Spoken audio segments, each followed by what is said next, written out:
రాముడు సీతని నువ్వు ఎవరి దగ్గరికంటే వాళ్ళ దగ్గరికి వెళ్ళిపో అనేసి అన్నారని చెప్పి ఇంకా కొంతమంది పాస్టర్లు విమర్శించడం ఎస్పెషల్లీ.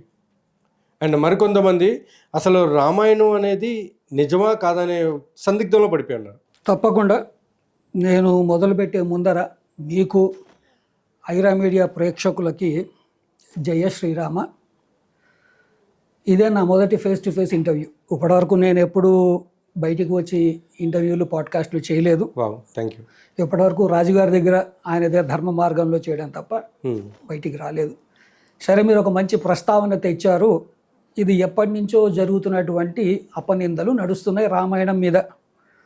ఏమని అంటే రాముడు మనిషి, దేవుడు కాదని, ఒక రాజు అని, సీతమ్మని ఏదో తిట్టారని, ఇంకా అశ్వమేధ యాగము గురించి తప్పుడు మాటలు. ఇంకొకటి కూడా ఉంది, రాముడు ఎప్పుడు కూడా తన నోటితోటి తను